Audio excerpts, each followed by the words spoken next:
Hey guys, welcome back to the next episode of Halftime Speech. Today is going to be episode 10. We're going to be talking about the NFL breakout player predictions for the next upcoming season. To our left, we got the offensive side. To our right, we got the defensive side. Jude, you want to start it off? Yep. All right.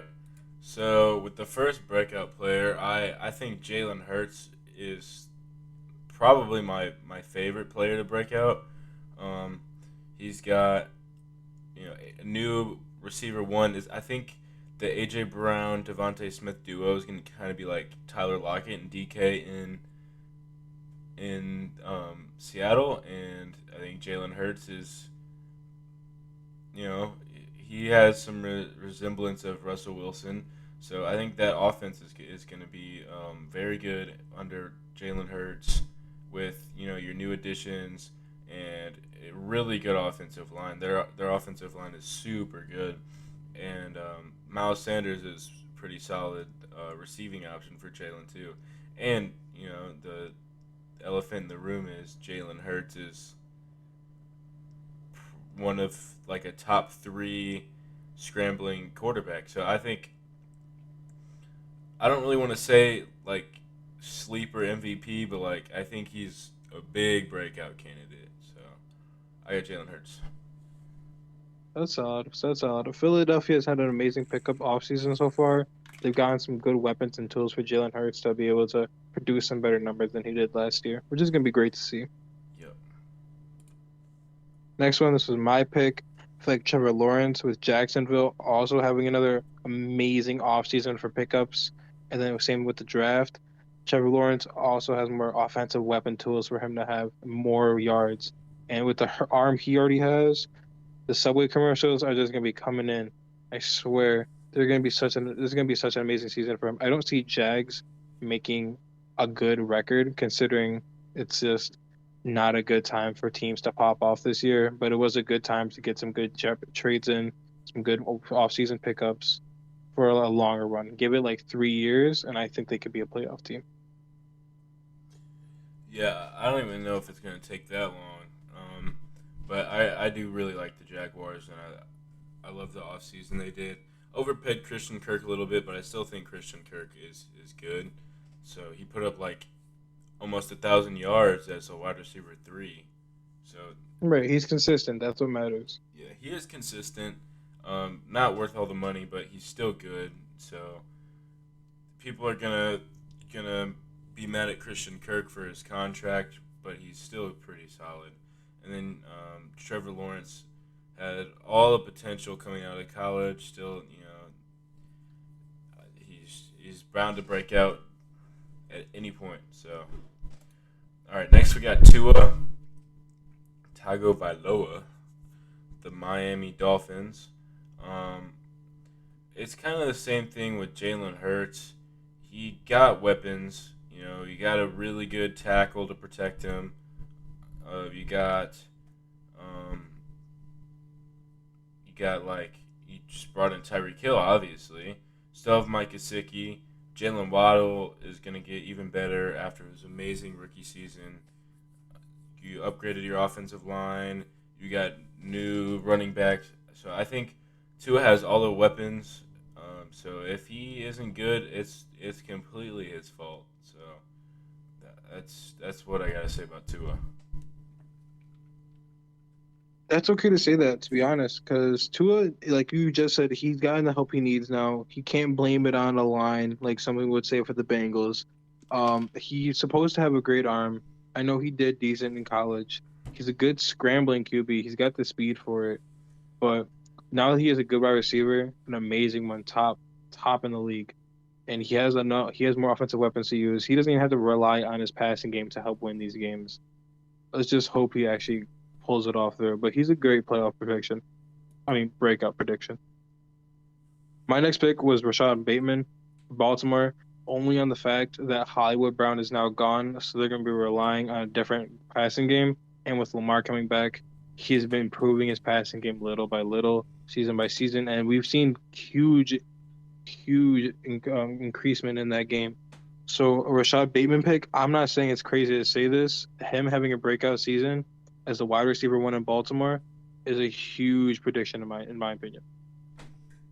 I think this one is close to guaranteed. Honestly, um, like I saw Rashad Bateman coming out of college as wide receiver one potential. Now he has the chance with a really good quarterback. So I really see no reason Rashad Bateman isn't gonna break out tremendously. All right, next we have Right. Right. Gabriel Davis. He's gonna be the wide receiver two in Buffalo. It's just he was super good in the playoffs. Super good when he got targets last year. So I mean, I could see this one flopping a little bit, but I really don't see it not flopping. So, or I don't see it flopping at all. I think Gabriel Davis is going to break out. I think it's almost a given. And yeah, it's just all I got to say. Not much to say about Gabriel Davis, just that he's probably going to break out, to be honest. I can agree on that, only on the fact that Buffalo's a really good pass heavy team with Josh Allen being the quarterback that he is, having such a great arm. And with Stephon Diggs last season, we saw him getting double covered most of the time. So Gabriel Davis is another great deep threat QB, QB wide receiver that could match almost Stephon's level. And this is great for Buffalo. They could run a double post route, and something like this could be deadly for them. He's going to complement Stephon Diggs very well. And then you also have Josh Allen, who's just, if you're open, he's going to give it to you right on the This dot. could give Stephon like a less yards for the year, but I think this works out for Buffalo a little more over winning games than stat chasing. Oh, yeah, for sure. Chase Claypool was my personal pick for Pittsburgh, solely on the fact since now they don't have Juju, they have another pickup for Pittsburgh. But he had a solid season last year. I just feel like now since he will be considered the wide receiver one, he has more of an opportunity to just run off of that. And whoever the QB is going to choose between Mitchell Trubisky and Kyle Pitts, both of which are throwing QBs, they also will rely on Najee. Kyle But Pitts. did I say Kyle Pitts? You said Kyle Pitts. Yeah, didn't I? Right. It's Kenny Pickett. Oh my God. Oh, horrible choice. My bad. Kenny Pickett or Mitchell Trubisky as one of the QB ones. Chase Claypool works well as a wide receiver one, and him getting the passing game thrown by either one of them could work out very well with Pittsburgh.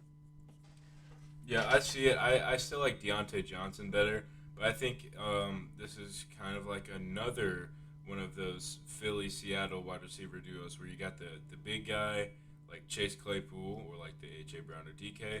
Then you have the more, you know, how do I put it, like the better route runners, the guys who are a little more shiftier. That's the word I was looking for. Like Deontay Johnson, Lockett, or Devontae Smith. So it's another one of those type of receiving duos, and I think it's going to work very well. Um, it just really depends if the quarterback is good enough. I still kind of like Trubisky. He always showed potential with the Bears. I mean, the majority of the time he sucked, but I mean, he showed like flashes every now and then. So I think Trubisky's going to start Week 1, but we'll see how it goes. But I do like your pick. Next, I have David Njoku. You have Deshaun Watson, who has another allegation, but Yeah, I was gonna say I don't know much about Deshaun being the QB one and Baker probably not even wanting to play for the Browns. But go on. yeah, I mean, you're gonna have. I don't think Baker wants to play for them anymore. I think but Baker might also, like, nobody really wants Baker right now, so Baker might just suck it up and play to up his stock.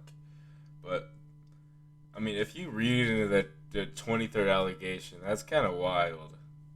I mean, I don't know if you've looked into it, but I kind of read about it, and that's kind of wild. That's kind of crazy. So I don't know if Deshaun Watson is that crazy, but if he did that, he's just stupid. I don't know, man. Nothing is helping him I'm so not far, and I'm him not making a video. I'm not gonna say it what he did or where he was accused No, of no, no, definitely with the not. 23rd allegation. That that stuff was wild. But if Deshaun Watson isn't the quarterback, I don't really know what the Browns are going to do. But David Njoku is now the tight end one. They got rid of Austin Hooper, and they just franchised tag Njoku. So Njoku's going to be getting a lot of targets, and Yes, for sure. he has a lot of potential. Still young, so I really love David Njoku as a breakout candidate. All right, moving on to that next pick. This was mine. I feel like Amari Rodgers and Green Bay is just the obvious right choice. They no longer have Devontae, and if you have a QB like Aaron Rodgers, you're relying on your pass game heavily. And Amari Rodgers is gonna be that guy for Green Bay this year. I could see an amazing, tremendous wide receiver one situation, exactly like Baltimore's, where both of their star wide receiver ones are out of the picture, and now we give the chance for the other backups to get their time to I shine. could And see it's this just also something being like Alan Lazard.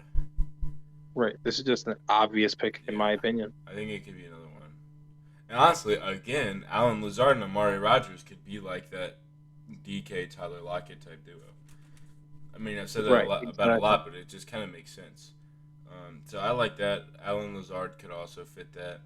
They did bring in Sammy Watkins, but you'd never know about Sammy Watkins. He's not consistent at all. He's like the definition of not consistent as a wide receiver. And then you Right. got Randall Cobb, who's just old. So I think Randall Cobb is still gonna, play a lot because they're not looking to be bad for a pick. They're still looking to win. So I think Randall Cobb. So I think this one is kind of like the least guaranteed, but I still like the pick, and I like talking about Amari Rodgers. So let's move on to defense now. I said Jordan Brooks. You can make a case that he's already broken out.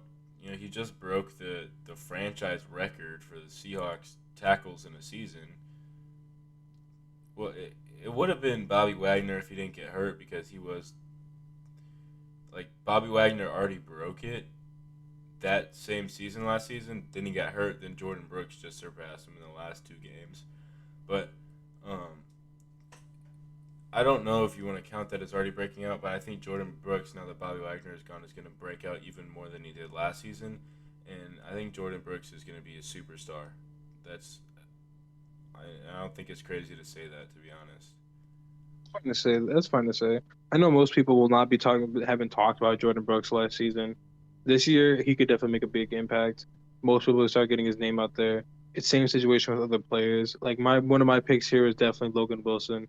He's definitely another top candidate I think is going to be up there. I But mean, we're yeah, gonna move on. I'll talk Jordan about Brooks just broke the single season franchise record for tackles in a season. Like he's in his second year. So right. and Insane. he's barely talked about it all. So it's I just don't feel like defense gets talked about much unless you're someone like Aaron Donald, Bobby Wagner, Von Miller, someone who's like a huge long vet. yeah. I just see Jordan Brooks breaking out for sure, even more than he did. This one was my pick. Alex Highsmith. This is Pittsburgh. Pittsburgh is known for having a pretty solid defense. Looking at, for example, well, let's look at TJ Watt. Pittsburgh is just all around. They usually get some homegrown talent there. It's pretty nice. I don't have much to say about Alex Highsmith unless that he's a solid linebacker. His last season, this season, I can see a little more coming out of him. Yeah, I like how Alex Highsmith.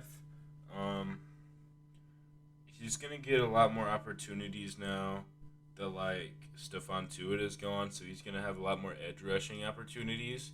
So maybe we'll see him convert to a defensive end, um, but he's gonna have a lot more opportunities. So it's just we'll just see if he takes advantage of those opportunities and breaks out. So next we Right, have right. Trevon Merrick of the Raiders.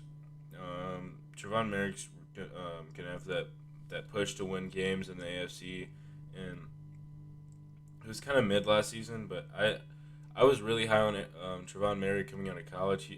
He was, in my opinion, the best safety in the draft last year. I think a lot of people's opinions too. So I was surprised he even fell to the second round, or like to the spot where the Raiders got him. So I thought it was a steal in the draft, and I just think he's gonna break out. There's not much to say about him, to be honest. It's just I just think he's gonna break out. He didn't get the respect he deserved before. He will now. Patrick Queen in Baltimore. It's the same situation I find in Pittsburgh here. He had an amazing season with like what I want to say 103, 109 tackles, three forced fumbles. He had a pretty solid season for him last year. But this one, I think I can see a little more power rushing, more run stopping out of him. Considering the fact that I think they're gonna have a more better record this year, they're not gonna focus on certain things in practice. But Patrick Queen is just a dog in general. He's an amazing middle linebacker, and I want to see more. But I don't know if he can really top what he did last season. Depends on what they just do around him. Depends on what they want. Patrick Queen and Jordan Brooks are always gonna kind of be joined at the hip for being drafted back to back middle linebackers. They play the same position, drafted back to back, so they're always going to be kind of compared to each other, seeing how each other's careers are going to go. But I think it's going to be like I don't want to say like Luka Doncic, Trey Young type, but like rivalry Like comparisons. But like you're it could going be to like have a Pretense and yeah, you're Kurt going to have like Walker this year. two very good players who were drafted back to back who are going to be looked at next to each other their entire career, comparing to see if the Seahawks should have took Patrick Queen over Jordan Brooks or not. I don't know if I'm biased or not, but I think Jordan Brooks is a little better. I actually think he's a lot better. I think he has more potential, but I still do like Patrick Queen a lot. Let's move on to Darius Williams now of the Jaguars. He was cornerback two behind Jalen Ramsey for a little bit for the Rams, moving to Jacksonville, where he's most likely going to be corner one. He would only be competing with like Tyson Campbell and Shaq Griffin. So I think he's for sure going to be corner one, and I think he's going to be very good. I think it was a very good pickup for Jacksonville, and I think now that he's corner one, he's going to like break out and have his name be out there more. Solid pickup. It's fair to say. It's fair to say. It's gonna be a good. It's gonna be a good season for them in general. In all honesty. Yeah, it's just one of the many great pickups for Jacksonville. Right. Like I was talking about earlier, Logan Wilson for the Bengals. He already had an amazing. He's had not amazing. He's had a pretty solid career so far. He's superstar worthy. I want to give it to him. I can only see him getting better. He's like one of those players where it's slow progression but fast progression at the same time. He has his great games where there's slow tempo and then they get more fast paced as they go on. He's a very he's a more of a great power rusher in my opinion. I think he's gonna have like a. I think he's kind of like Jordan Brooks, where he kind of broke out last season, but he's just gonna break out even more this season. Right, right. They already had a great season, but I think they can already have a way better Yeah, season. he was a big part in that Super Bowl run for the Bengals. So I agree with it. I think he's gonna to break out into being one of the top linebackers in the league. Right, exactly. All right, let's go on to. This is kind of a funky pick here. I said Roy Lopez. Roy Lopez was, I think, a sixth or seventh round pick last year as a rookie, and um, he played pretty solid. And he's going to be a starting D tackle. He's going to get like the majority of the reps in games. So I really like Roy Lopez a lot, and this one could totally backfire on me. But I thought this was a fun one to talk about, and I think it's actually a pretty realistic one to talk about. So I think Houston found them a gym in Roy Lopez in like this seventh round. So I I really feel like like this. I feel like any late round pick can be a potential breakout player, considering no one believes they're gonna do that great. Look at Brady, for example. Yeah, Come on. but Roy Lopez actually flashed it. You know, he actually flashed potential of it last year. Right. Like he was Any actually late round solid. pick is gonna be a decent pick in some way, shape, or form. Yes, unless it's a fourth string quarterback. Then that has no potential. Yes, because he's never gonna play. Okay, Exactly. let's go into the last one. This is my pick, CJ Henderson. I personally really like this pick. I don't know how Judah feels about it. I think he likes it too. It's just Carolina in general, they've gone through some definite hard times. For example, with their QB situation and then their defense situation. Carolina is slowly building on their defense. And Henderson, I feel like could be a big part on being a lockdown corner. He has the speed and he's got some pretty decent hands with it. He's pretty agile when it comes down to locking people up. I do like this pick. Um, he's super fast, super athletic, super agile. He's just still raw, and he's been in the league for 2 years, and he's still raw. So he needs major development, and I think he could get that. But the problem is with this is um, they just Carolina just signed Dante Jackson to an extension. J.C. Horn's going to come back from injury, and so he's going to have a lot of competition for reps. So he has great potential to break out, but there's it's going to be kind of hard for him. So Yeah, but that's what we're going to see in these young stars is like the worth ethic they show and then the hard work they keep putting in even as the season go on when they get that spot. It's what we see in most rookies is where we test them out with these veterans or these longtime stars that's been on the same team, what they want out of them, and if they have more potential than them. And they still have the mentorship what they gain from in practice with these stars who's already been in the NFL for multi years. They need to just get more NFL ready. Like you said, he's raw. He needs more development. He's going to get more reps in game too, in game activity facing star wide receivers, like having to guard Devontae Adams, Stephon Diggs, Cooper Cup, great route runners. He's going to learn how to develop gaining that type of experience. yeah, it's I like this pick. It's a make it or break it year for CJ. So it's this is a toss up, but that was our NFL breakout predictions for this upcoming season. There's a lot more players that we could name off, but this is just our top 8 for offensive and defense. So yeah, that's all we got. Hope you guys enjoy our next episode. It should be out decently soon, but for now, please enjoy this one. We put a lot of thoughts into our videos. See ya.